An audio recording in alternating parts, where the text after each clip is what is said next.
I can't read. Wait, we're starting.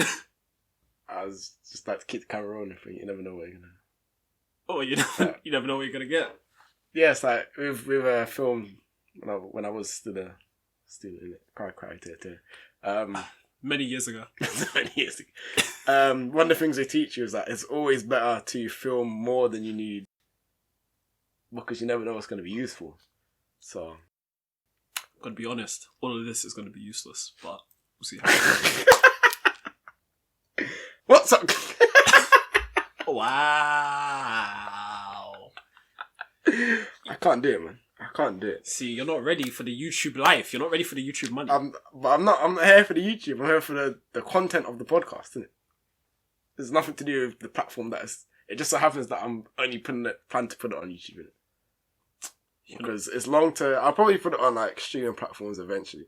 To be fair, I have no idea when I'm even releasing this, so my mind could and probably will change. He's not ready for prime time. What would you say prime time is to you? This is how you do the intro. Hey guys, welcome back to this. What's the title of this podcast? It doesn't have idea.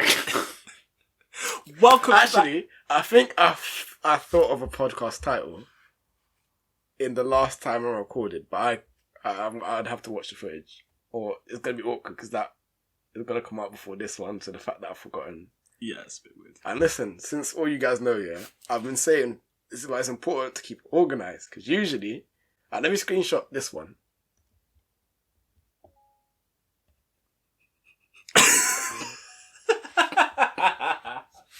Go, see, first take and that. Come on. That's not how that works. It's first take, bruv. I mean, it's going to be obvious that there's a jump cut, but that's not the point. It's first take. Yeah. What was I saying? Organised, yeah. Like, the first 2 episodes, I've lost my train of thought, like, horribly. But because the notes are on screen, I brought it back. But this is the first episode where there's 6 bullets and 5 bullet points. So the 6th bullet is literally, I was going to add some more points today, but then I got sidetracked. See that? He's so prepared that he's over-prepared. Man has that extra bullet point in case he needs to put more stuff in there. Oh no, hold on. Let me just show you right now. That is... Let's just pretend that I'm an expert at using this film, because I am. But let me show you the difference between that podcast and, for example, the one that I've already recorded.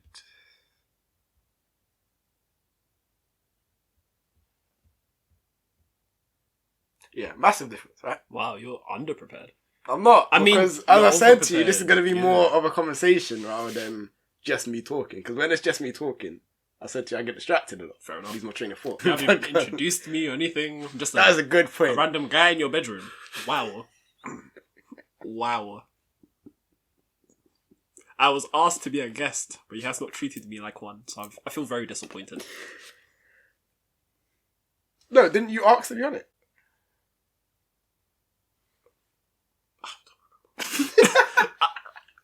I don't remember stuff I did 2 weeks ago, so I don't remember. I don't remember stuff I did today.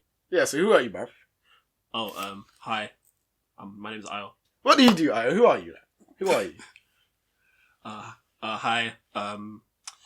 I'm a professional disappointment for my parents. I stay at home and I do nothing. I eat all my parents' food. And I sleep in their house without doing anything. Stop laughing. Is that my bottle? Yeah, it's fine. I'm going to pass on Lucas, please. I need a drink after that, because that was just... Energy, free product placement, what? So, but to actually answer the question, I am a writer and aspiring author and almost university dropout. Almost. I feel like you're at me, though. I am atting you, yes. Just because I dropped out twice. What? Shots fired. What he left out is that, like, I'm his best friend, innit? It's hard for him to admit. He's not really good with opening up to people. But I'm his best friend. He's not mine, innit? It's one of them situations there, innit? It's not that I don't like him, like, but I don't like him like that. You know what I mean?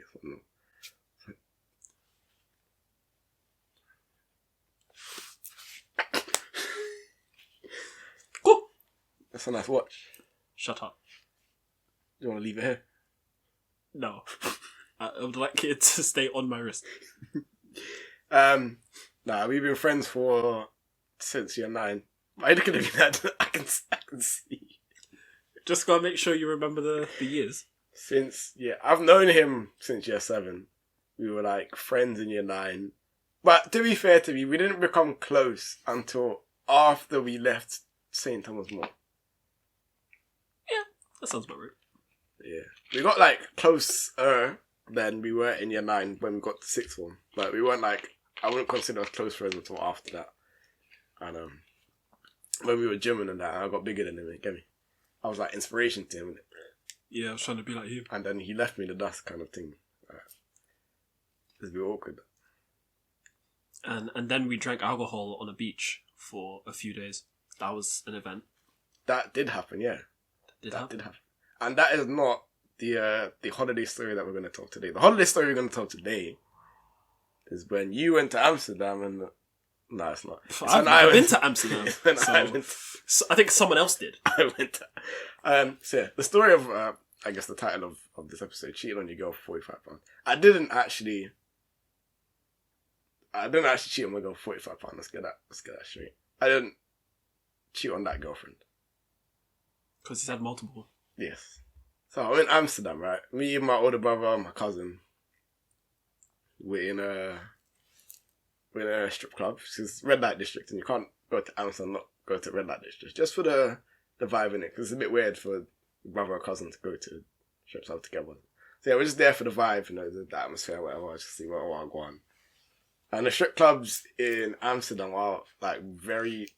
I can see you judging me now. I can see. I am just watching you tell the story. I'm just watching you like everyone else. So as I was saying, yeah, there are strip clubs in Amsterdam because it's the red light district. They operate differently to other strip clubs that people allegedly may or may not have gone to on other holidays, possibly.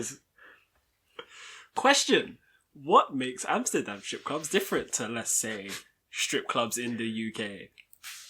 Or strip clubs in, I don't know, Napa, for example. For example, Can I help you? I'm just giving examples now. Whoa, you didn't need to at me there. I know I was giving an example of where other strip clubs might be, innit? Anyway, yeah. Is that because they're like all licensed. This is going to sound really bad allegedly for both of us, but they are like licensed sex workers rather than just dodgy strip clubs. Yeah. Oh, I even lost my drink. I can't even. Hydration. So they're, the way they operate is more they want to make profit. So the same way a salesperson would be in your face to make a sale, these strippers are in your face, like to sell you a product. Literally in your face, right?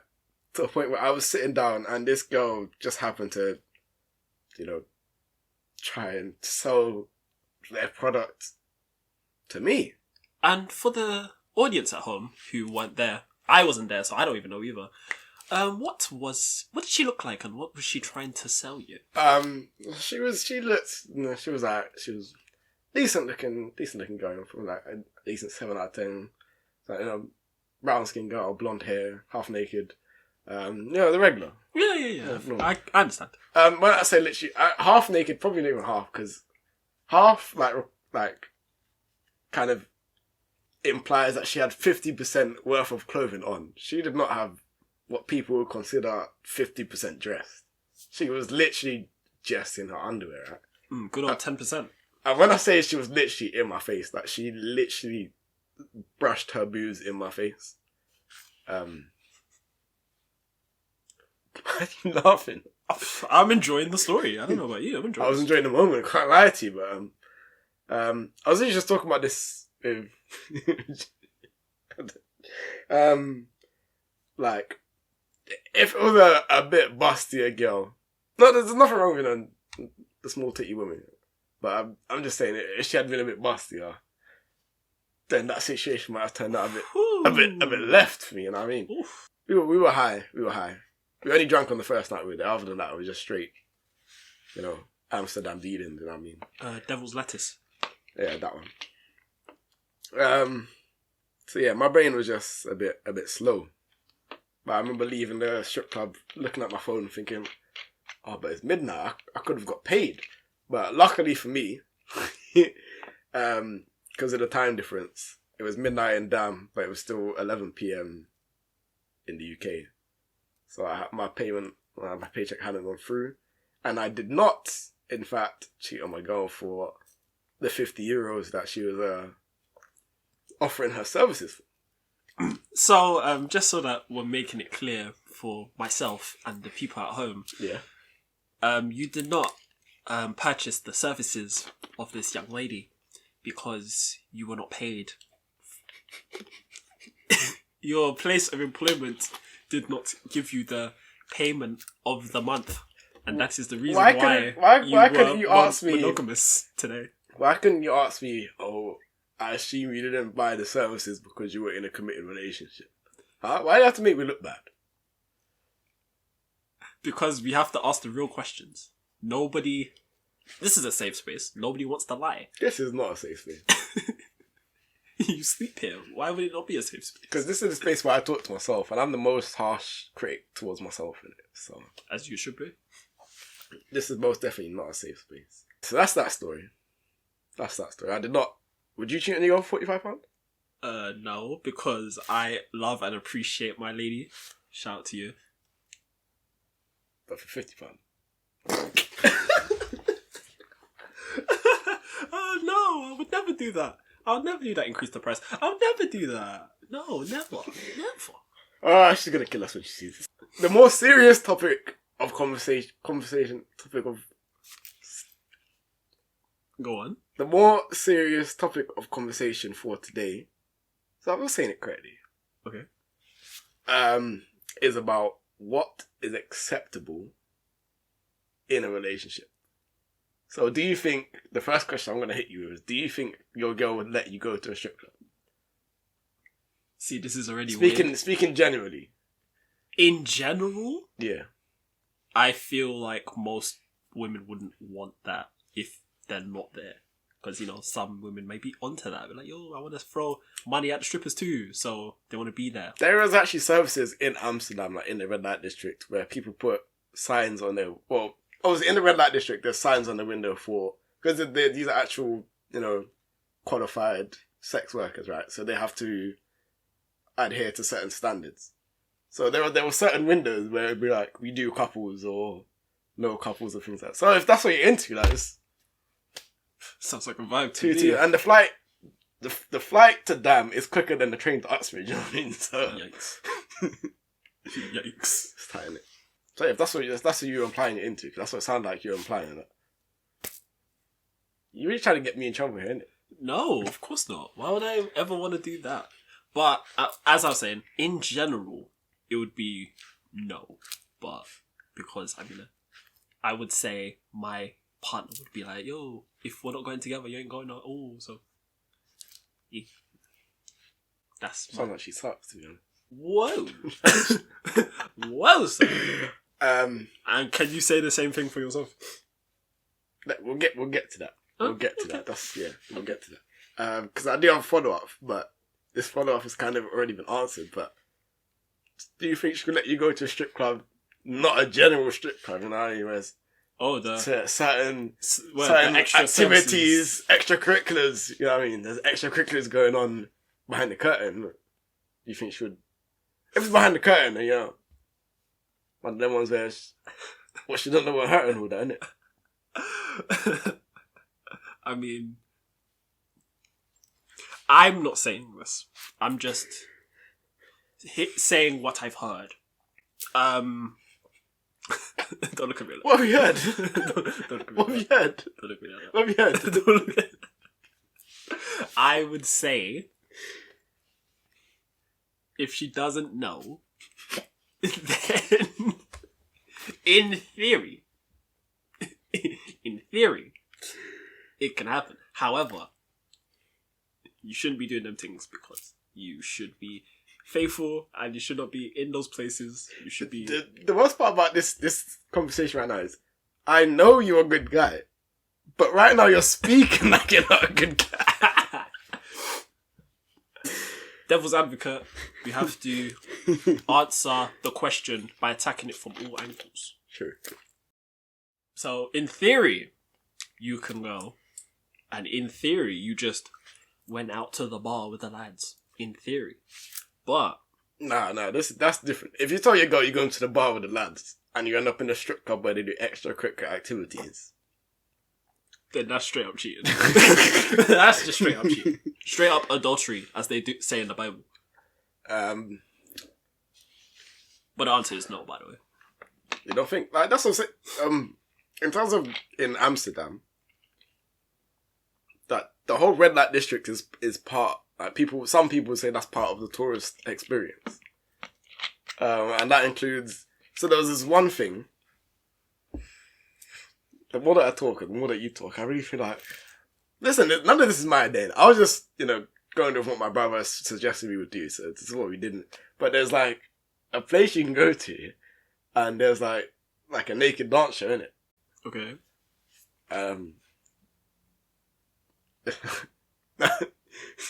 Okay, when you're in Amsterdam, right?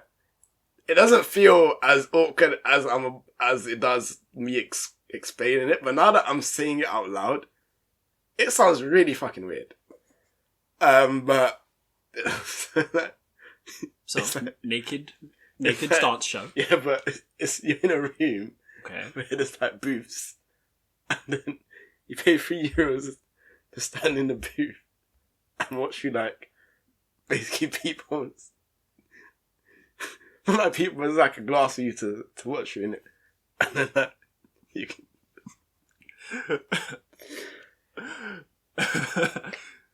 That sounds like you're putting binoculars on just to look at a woman dance. No, it's not like binoculars. When I say not people, people is the wrong word, but like you get like a glass window basically to look through. Ooh, the curtain opens and you see the young lady dancing.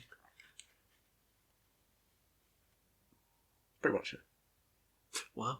But the reason I'm saying it's awkward, I don't know if I explained it properly, but there's like probably 10 other people in like around.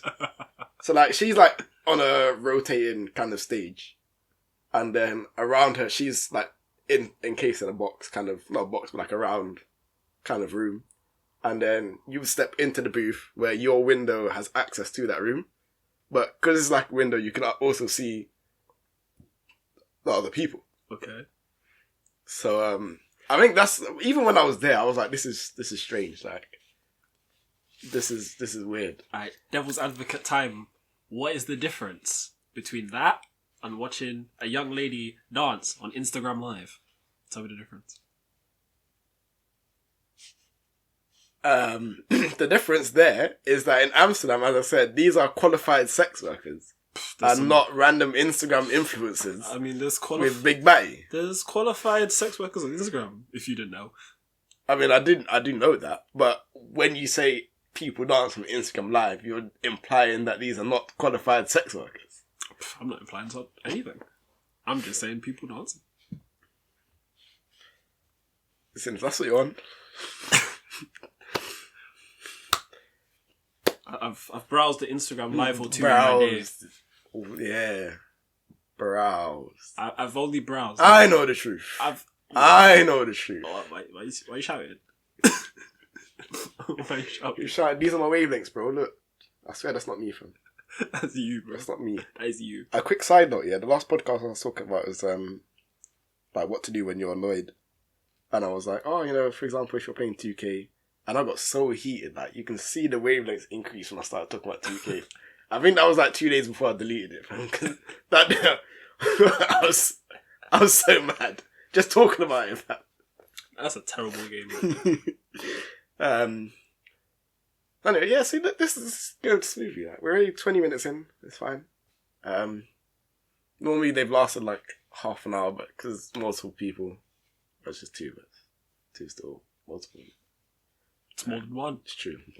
It sounds to me like I'm carrying the product. Don't say product, because we've been saying product about something.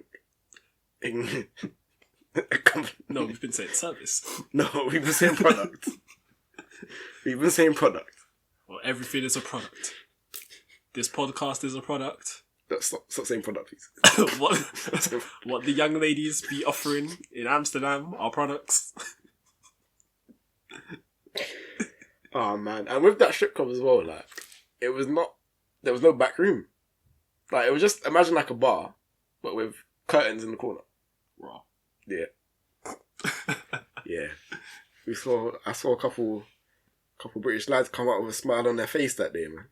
You're there sipping your JD and Coke, and then you just see that curtain ruffling and rumbling. Not even, fam, because that is like an actual strip club. It's not like, you know, what we've heard about the strip clubs in Napa. You know, it's not like those strip clubs. Yeah, what we've heard. We've heard, yeah. So these are literally just genuine strippers looking to dance to you, but topless, innit? Because I kept hearing one guy like asking for more, innit? And the girls were like, nah, I don't do that here, innit? But I think her personally, she is a bit liberal. A bit liberal. So I think eventually he took her home. But like you could hear the conversation that was had in the strip because they're literally right next to you. So like, yeah. Out here eavesdropping on business transactions. It's not even like an eavesdrop. It's literally like, and especially because it's a bar but it's a strip club. There's a lot of people want to be there, but it's just like a regular bar, so there's not a lot of space to sit down. So like, you kind of have to like move up. When somebody leaves, you move up to make space for newcomers that have just come into the bar. So we decided once we get to the end, that's when we'll cut. So we're like there's like two people ahead of us. So we're waiting. So but it's me, then the two people, and then literally where my window is right there. Yeah. That's where the curtain was.